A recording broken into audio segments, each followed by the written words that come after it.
नमस्कार दोस्तों, मैं अर्जुन आपका स्वागत करता हूँ स्टे बाय अर्जुन के यूट्यूब चैनल में। तो दोस्तों, आज की हमारी क्लास है वैदिक सभ्यता के बारे में। जो है दोस्तों, आज की हमारी दूसरी क्लास है। तो दोस्तों, वीडियो को अंत तक जरूर देखना ताकि सभी क्वेश्चन जो है आपको आसानी से याद हो जाएं। साथ ही दोस्तों, अगर आप हमारे चैनल पर पहली बार आएँ तो हमारे चैनल को भी सब्सक्राइब कर लीजिएगा, साथ ही बेल आइकन को प्रेस कर लीजिएगा ताकि हमारे आने वाले वीडियो का नोटिफिकेशन जो है आप तक पहुँचता रहे। तो चलिए दोस्तों, वीडियो को स्टार्ट करते हैं। यानी आज की क्लास में हम जानने वाले हैं वैदिक सभ्यता के बारे में, और आज की हमारी दूसरी क्लास हो जाती है। तो दोस्तों, यहाँ पे हेडिंग डालेंगे वैदिक सभ्यता। वैदिक सभ्यता, वैदिक सभ्यता की यदि बात की जाए तो वैदिक सभ्यता के बारे में जो है आज की हमारी दूसरी क्लास हो जाती है। तो दोस्तों, यहाँ पे हम बात करते हैं कल की क्लास में जो हमने पढ़ा था ऋग्वेदिक कालीन देवताओं के बारे में, ऋग्वेदिक कालीन नदियों के बारे में, और साथ ही दोस्तों कुछ शब्द थे, और साथ ही ऋग्वेद में किन शब्दों का कितनी बार वर्णन किया गया है, तो इन सभी के बारे में हमने कल की क्लास में अच्छी तरीके से जाना था। और जो बाकी का ऋग्वेदिक काल के बारे में जो बचा है उसको आज की क्लास में हम कंप्लीट कर लेंगे। तो दोस्तों, यहाँ पे हम बात करते हैं, लिखना स्टार्ट करेंगे।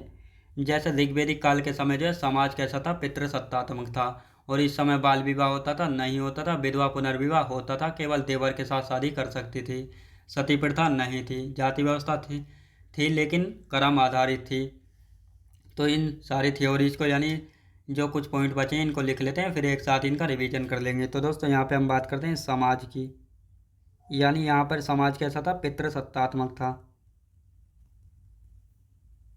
पितृसत्तात्मक,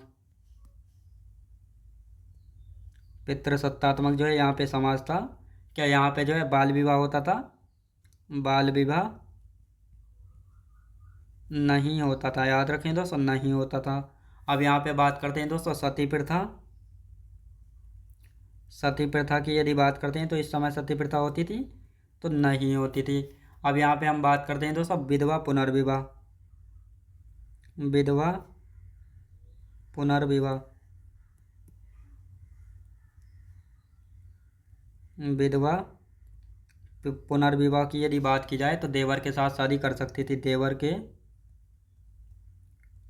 के साथ शादी कर सकती कर सकती थी। तो ये आपको याद रखना है। अब दोस्तों, यहाँ पे बात आती है जाति व्यवस्था की। जाति व्यवस्था, जाति व्यवस्था थी लेकिन कर्म आधारित थी। जाति व्यवस्था हाँ थी लेकिन कर्म आधारित थी, लेकिन कर्म आधारित थी, कर्म आधारित थी, आधारित थी। और कौन कौन से यहाँ पे वर्ण थे, तो ब्राह्मण, ब्राह्मण, योद्धा, योद्धा नहीं, यहाँ पे ब्राह्मण, क्षत्रिय, क्षत्रिय, वैश्य, वैश्य और शूद्र। तो ये चार वर्णों में जो है यहाँ पे जाति व्यवस्था थी। अब दोस्तों, पहले इनको लिख लेते हैं, उसके बाद जो है एक साथ ही इनका रिवीजन कर लेंगे। तो यहाँ पे बात करते हैं, क्या यहाँ पे जो है पर्दा प्रथा थी? पर्दा प्रथा थी? नहीं थी पर्दा प्रथा भी, तो ये आपको याद रखना है। और यहाँ पे हम बात करते हैं विवाह की। तो यहाँ पर जो है विवाह दो प्रकार से किया जाता था। विवाह की यदि बात की जाए तो अंतर जातीय विवाह होता था, अंतर जातीय विवाह, अंतर्जातीय विवाह। और साथ ही दोस्तों दूसरी प्रथा थी नियोग प्रथा। नियोग प्रथा क्या होती थी इसके बारे में भी जानेंगे, नियोग प्रथा क्या होती है इसके बारे में भी जानेंगे। अब दोस्तों, यहाँ पे हम बात करते हैं, जो अंतर्जातीय विवाह होता था ये दो प्रकार से होता था, अनुलोम और प्रतिलोम। अनुलोम, अनुलोम और प्रतिलोम, यानी दो प्रकार से जो है ये होता था। तो ये आपको याद रखना है। अब दोस्तों, अनुलोम की यदि बात की जाए तो इसमें जो है लड़का, इसमें लड़का उच्च वर्ग का होता था, उच्च वर्ग यानी ऊंची जाति का होता था। और लड़की की यदि बात की जाए तो लड़की होती थी इसमें निम्न वर्ग की, यानी छोटी जाति की होती थी। अब दोस्तों, यहाँ पे प्रतिलोम की यदि बात की जाए तो इसमें लड़की की हम बात करेंगे तो लड़की उच्च वर्ग की होती थी, उच्च वर्ग की होती थी। और लड़का की यदि बात की जाए तो लड़का दोस्तों निम्न वर्ग का होता था, निम्न वर्ग का जो है होता था, तो ये आपको याद रखना है। तो दोस्तों आप यहाँ पे हम बात करेंगे उच्च वर्ग का होता था वैदिक साहित्य। वैदिक साहित्य की यदि बात की जाए, वैदिक साहित्य यानी जिस समय वेद लिखे गए थे, जिस समय वेद लिखे गए थे, तो ये आपको याद रखना है, उसको वैदिक साहित्य कहा जाता है। अब दोस्तों इनको हम एक बार रिवीजन कर लेते हैं और उसके बाद जो हम उपनिषद जो है स्टार्ट करेंगे।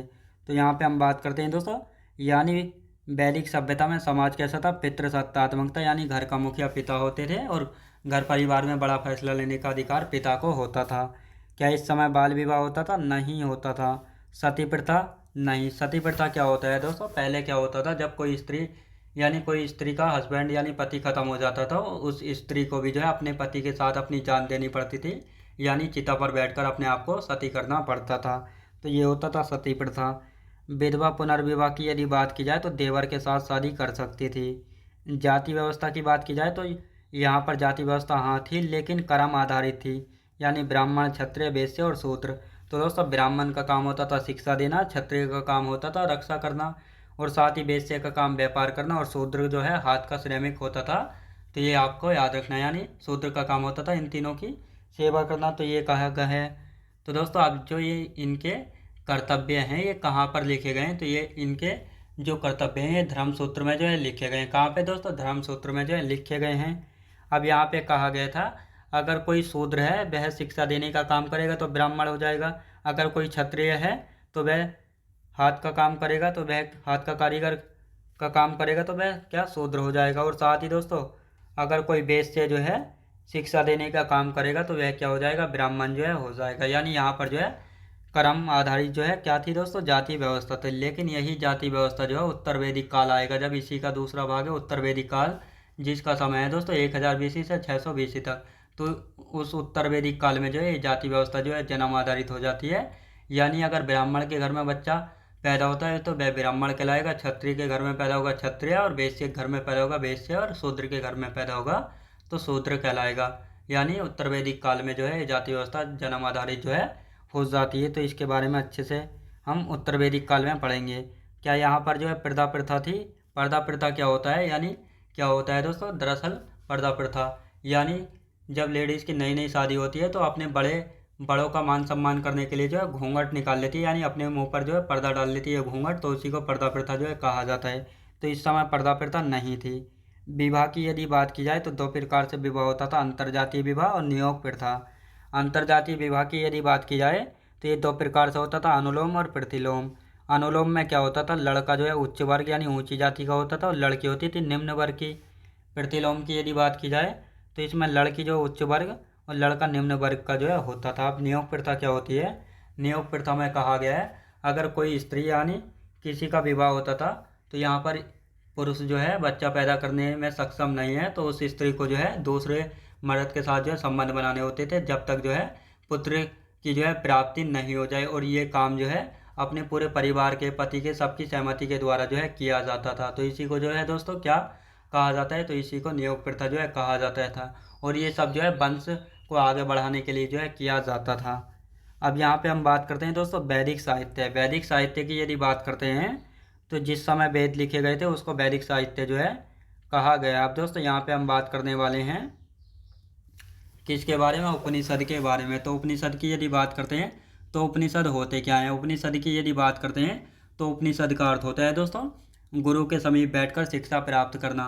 और उपनिषदों की संख्या की यदि बात की जाए तो इनकी संख्या 108, जिनमें से 4 उपनिषद ऐसे हैं जो कि केवल गद्य में हैं, 2 उपनिषद ऐसे हैं जो कि गद्य व पद्य दोनों में हैं, जो कि चंपू काव्य का उदाहरण है, और 102 उपनिषद ऐसे हैं जो कि केवल पद्य में हैं। तो दोस्तों अब इन सभी को लिख लेते हैं, गद्य और पद्य में कौन कौन से, इन सभी के बारे में जानेंगे। तो यहाँ पे हेडिंग डाल देंगे उपनिषद। उपनिषद उपनिषद की दोस्तों यदि बात की जाए तो इसका अर्थ क्या होता है। अर्थ की यदि बात की जाए गुरु के समीप बैठकर शिक्षा प्राप्त करना। गुरु के समीप बैठकर शिक्षा प्राप्त करना, शिक्षा प्राप्त करना, प्राप्त करना, क्या करना दोस्तों, शिक्षा प्राप्त करना। तो ये आपको याद रखना है। अब दोस्तों यहाँ पे हम बात करते हैं इनकी संख्या, यानी उपनिषदों की संख्या कितनी थी। संख्या की यदि बात की जाए तो 108 उपनिषद है। कितने दोस्तों, 108 उपनिषद है। अब दोस्तों 108 में से यदि बात की जाए तो चार उपनिषद केवल गद्य में है। काय में दोस्तों, गद्य में है। अब यहाँ पे बात करते हैं दो उपनिषद जो हैं गद्य व पद्य दोनों में है, पद्य दोनों में है। अब दोस्तों यहाँ पे हम बात करते हैं जो कि ये चंपू काव्य का उदाहरण है, जो कि चंपू काव्य का उदाहरण है। तो ये आपको याद रखना है। अब दोस्तों यहाँ पे बात करते हैं बाकी 102 जो बचे, यानी बाकी जो 102 बचे हैं ये केवल पद्य में है। याद रखें दोस्तों, 102 उपनिषद केवल पद्य में है। काय में, केवल पद्य में है। तो ये आपको याद रखना है। अब दोस्तों यहाँ पे हम बात करेंगे चार उपनिषद जो कि केवल काय में है, गद्य में है। तो इनको लिख लेते हैं। चार उपनिषद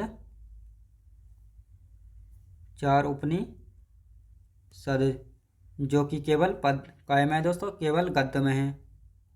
तो चार उपनिषद कौन कौन से हैं जो कि केवल गद्य में है। तो यहाँ पे हम बात करते हैं। पहला है दोस्तों कठोपनिषद,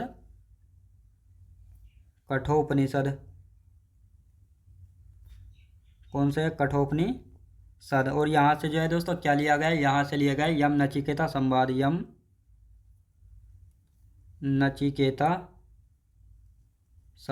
नचिकेता संवाद की यदि बात की जाए तो ये किस उपनिषद से लिया गया है, तो ये कठोपनिषद से लिया गया है। तो ये आपको याद रखना है। दूसरा है दोस्तों इस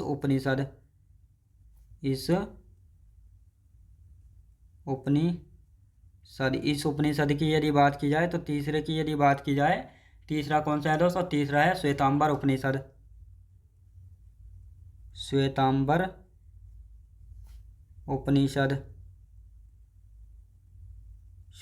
उपनिषद। और यदि चौथे की बात की जाए तो चौथा कौन सा है, मैत्रेयणी उपनिषद। तो ये चार उपनिषद ऐसे हैं जो कि केवल गद्य में है। तो ये आपको याद रखना है। अब दोस्तों यहाँ पे हम बात करते हैं, किसकी बात करेंगे, यहाँ पे बात करेंगे दो उपनिषद ऐसे जो कि गद्य व पद्य दोनों में हैं। दो उपनिषद जो कि गद्य व पद्य दोनों में, गद्य व पद्य दोनों में है। तो कौन कौन से हैं दोस्तों, यहाँ पे हम देख लेते हैं। यहाँ पे सबसे पहले बात करते हैं प्रश्न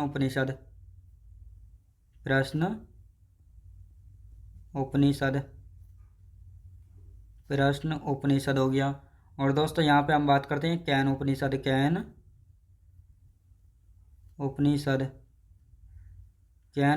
अब दोस्तों ये जो हैं दोनों चंपू काव्य का उदाहरण है, चंपू काव्य का उदाहरण है। क्या है दोस्तों, चंपू काव्य का जो है उदाहरण है। तो ये आपको याद रखना है। अब दोस्तों यहाँ पे हम बात करते हैं सबसे बड़ा उपनिषद कौन सा है। तो सबसे बड़ा देख लेते हैं। सबसे बड़े की यदि बात की जाए तो सबसे बड़ा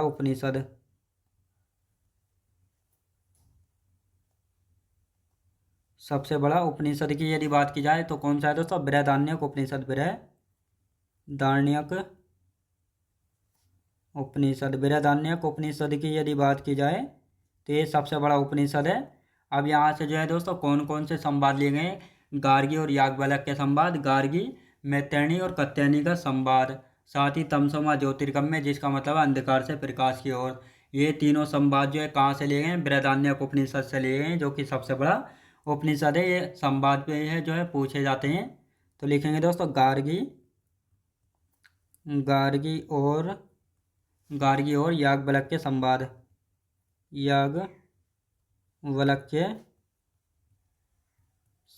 हो गया। और दूसरे संवाद की यदि बात करते हैं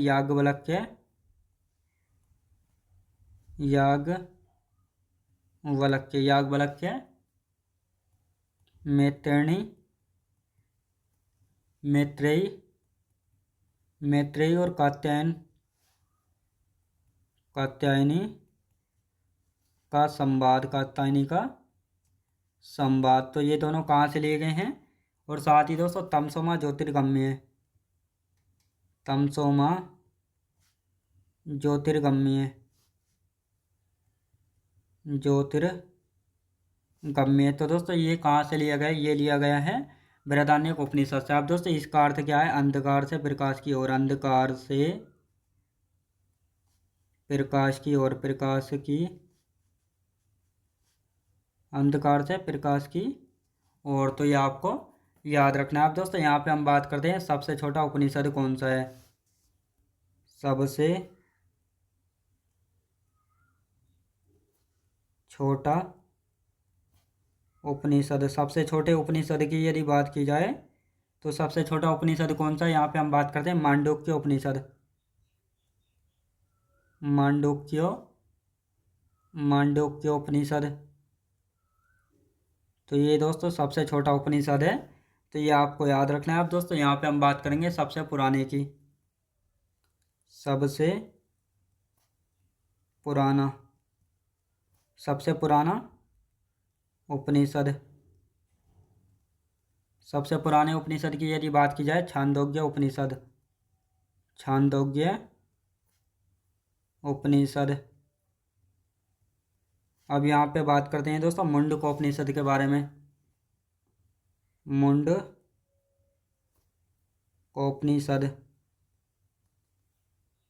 अब दोस्तों मुंडकोपनिषद की यदि बात की जाए तो यहाँ से जो है सत्यमेव जयते, सत्यमेव जयते शब्द लिया गया। और साथ ही दोस्तों इस मुंडकोपनिषद का संबंध जो है अथर्ववेद की शोणक्य शाखा से है, तो ये आपको याद रखना है। अब दोस्तों यहाँ पे हम बात करते हैं 16 संस्कारों के बारे में, 16 संस्कारों के बारे में जो है बात की गई है। तो ये 16 संस्कार कौन कौन से और इनके बारे में कहाँ से जानकारी मिलती है, तो इन सभी के बारे में हम यहाँ पे जानने वाले हैं।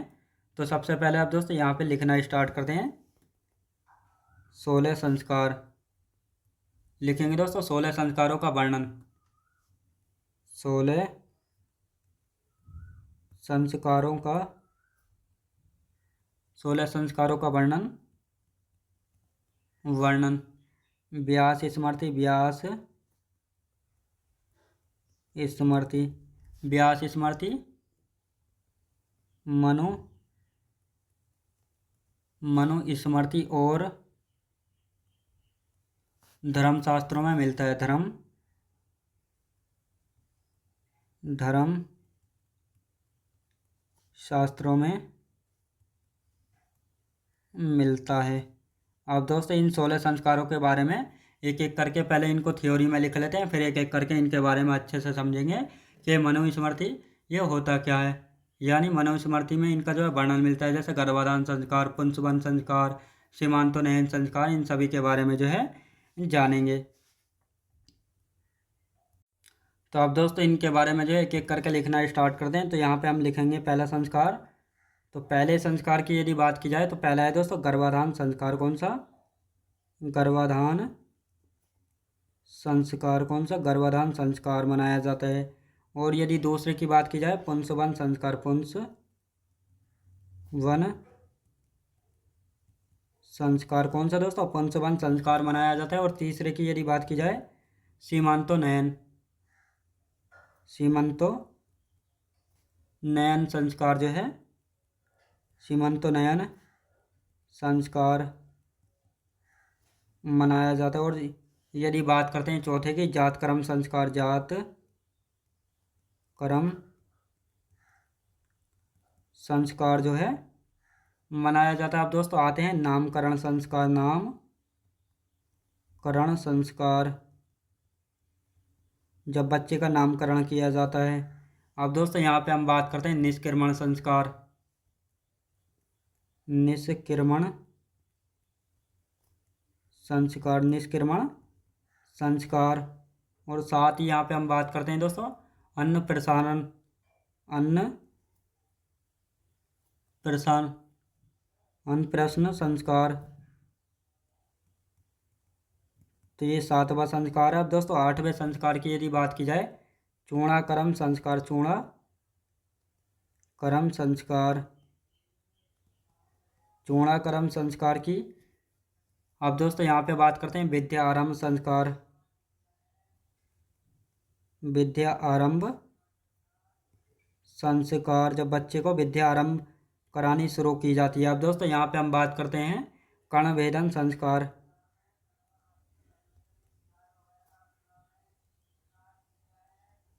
कर्णवेधन संस्कार, तो ये आपको याद रखना है। आप दोस्तों यहाँ पे बात करते हैं यज्ञोपवीत संस्कार, यज्ञोपवीत संस्कार, ये 11वां संस्कार हो गया। अब दोस्तों यहाँ पे हम बात करते हैं 12वें की, वेद आरंभ संस्कार, वेद आरंभ संस्कार, वेद आरंभ संस्कार की यदि बात की जाए तो ये वेद आरंभ संस्कार। और 13वें की केशांत संस्कार, केशांत संस्कार दोस्तों कौन सा हो गया, केशांत संस्कार। और 14वां है दोस्तों समावर्तन संस्कार, समावर्तन संस्कार, ये हो गया समावर्तन संस्कार। अब आते हैं दोस्तों विवाह संस्कार, जब शादी की जाती है,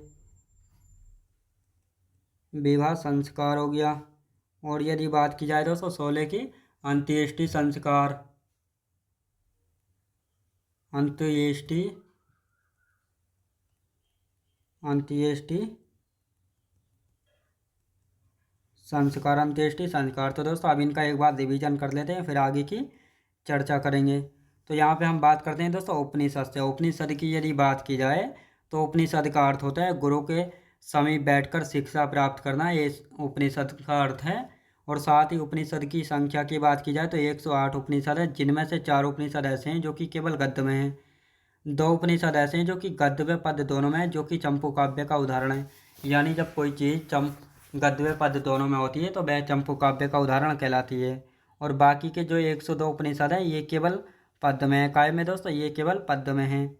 और 4 उपनिषद जो कि केवल गद्य में है, कौन कौन से? पहला है कठोपनिषद, जहाँ से जो है यम नचिकेता संवाद को जो है लिया गया है। किसको दोस्तों? यम नचिकेता संवाद को लिया गया है। फिर दूसरा है दोस्तों इस उपनिषद, तीसरा है श्वेतांबर उपनिषद और चौथा है मैत्रेयणी उपनिषद। कौन सा दोस्तों? मैत्रेयणी उपनिषद। तो ये 4 उपनिषद ऐसे हैं जो कि केवल गद्य में यानी गद्यांश में हैं। अब दोस्तों यहाँ पे बात करते हैं 2 उपनिषद जो कि गद्य व पद्य दोनों में हैं। तो पहला प्रश्न उपनिषद, दूसरा है कैन उपनिषद। तो ये दोनों जो है चंपू काव्य का उदाहरण है, प्रश्न उपनिषद और कैन उपनिषद, क्योंकि ये दोनों गद्य व पद्य दोनों में हैं। अब दोस्तों यहाँ पे अब बात करते हैं सबसे बड़ा उपनिषद कौन सा है। तो सबसे बड़े उपनिषद की यदि बात की जाए तो बृहदारण्यक उपनिषद है, जहाँ से जो है गार्गी और याज्ञवल्क्य के संवाद, याज्ञवल्क्य मैत्रेयी और कात्यायनी का संवाद लिया गया है। साथ ही तमसोमा ज्योतिर्गम्य भी जो है यहीं से लिया गया है, जिसका अर्थ होता है अंधकार से प्रकाश की ओर। अब सबसे छोटे उपनिषद की यदि बात की जाए तो सबसे छोटा उपनिषद है दोस्तों मांडुक्य उपनिषद। कौन सा है? मांडुक्य उपनिषद। सबसे पुराने उपनिषद की यदि बात की जाए तो छांदोग्य उपनिषद। और साथ ही मुंडक उपनिषद की बात की जाए तो यहाँ से जो है सत्यमेव जयते शब्द लिया गया है, जिसका अर्थ है हमेशा सत्य की ही जीत होती है। और इस अथर्ववेद की साथ ही दोस्तों इस मुंडकोपनिषद का संबंध जो है अथर्ववेद की शौनकीय शाखा से है। तो ये आपको याद रखना है। 16 संस्कारों का वर्णन व्यास स्मृति, मनुस्मृति और धर्मशास्त्रों से मिलता है, यानी गर्भाधान संस्कार, पुंसवन संस्कार, सीमांतोन्नयन संस्कार, जातकर्म संस्कार, नामकरण संस्कार, निष्क्रमण संस्कार, अन्न प्रशासन संस्कार, चूड़ाकर्म संस्कार, विद्यारंभ संस्कार, कर्णवेधन संस्कार, यज्ञोपवीत संस्कार, वेद आरंभ संस्कार, केशांत संस्कार, समावर्तन संस्कार, विवाह संस्कार और अंत्येष्टि संस्कार। तो ये 16 संस्कार जो है मनाए जाते हैं। अब आते हैं दोस्तों वेदों के बारे में। तो यहाँ पे हम हेडिंग डाल लेंगे वेद के बारे में। तो यहाँ पे वेद,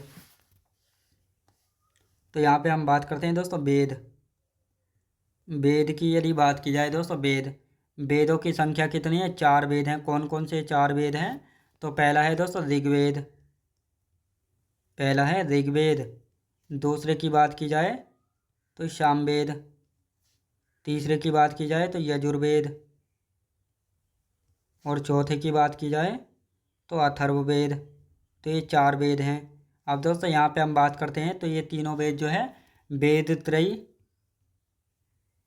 त्रयी या त्रयी में आते हैं। यहाँ से क्वेश्चन बनता है वेद त्रयी में कौन कौन से वेद आते हैं, तो ऋग्वेद, सामवेद, यजुर्वेद और सामवेद, तो ये तीनों जो है वेद त्रयी या त्रयी में जो है आते हैं। अब दोस्तों यहाँ पे हम पढ़ने वाले हैं ऋग्वेद। तो ऋग्वेद की यदि बात की जाए तो पूर्व वैदिक काल या ऋग्वेदिक काल में इसको पढ़ा जाता है। तो दोस्तों यहाँ पे हेडिंग डाल लेते हैं, यहाँ पे हेडिंग डाल लेंगे ऋग्वेद। ऋग्वेद की यदि बात की जाए तो इसको जो है पूर्व वैदिक काल या ऋग्वैदिक काल में जो है इसको पढ़ा जाता है। किसको दोस्तों? ऋग्वेद को जो है ऋग्वैदिक काल या पूर्व वैदिक काल में जो है पढ़ा जाता है। तो ये आपको याद रखना है। अब दोस्तों यहाँ पे हम बात करते हैं सबसे पुराना वेद है। क्वेश्चन कई बार पूछा गया सबसे पुराना वेद कौन सा है। सबसे पुराना वेद कौन सा है? ऋग्वेद है। कौन सा दोस्तों? ऋग्वेद है। और ऋग्वेद में मंडल की संख्या की यदि बात की जाए तो मंडल कितने हैं? 10 मंडल हैं। कितने दोस्तों? 10 मंडल हैं। और साथ ही सूक्त की यदि बात की जाए कितने सूक्त हैं? 1028 सूक्त हैं। और दोस्तों ऋचाएँ या मंत्र, ऋचाएँ या मंत्र की यदि बात की जाए तो 10,462, 10,462 या 10,532, तो ये दिए होते हैं अलग अलग। तो दोस्तों कोई सा भी आपको दिया हो सकता है, लेकिन ये पूछा नहीं जाता है, बिल्कुल कंफ्यूज नहीं होना इनके बारे में। अब यदि बात की जाए इसमें शब्द कितने हैं, यानी ऋग्वेद में शब्दों की संख्या लगभग 1.5 लाख शब्द हैं। लगभग 1.5 लाख शब्द हैं। याद रखें दोस्तों, 1.5 लाख शब्द है। अब दोस्तों यहाँ पे हम बात करते हैं इसको पढ़ने वाला। जो ऋग्वेद को पढ़ने वाला है उसको क्या कहते हैं? होत्र या होता?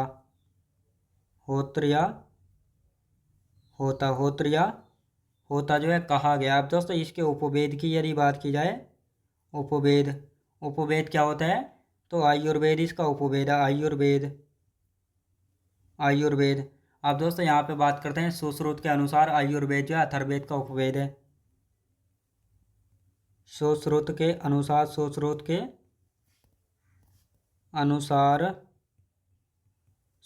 अनुसार आयुर्वेद अथर्ववेद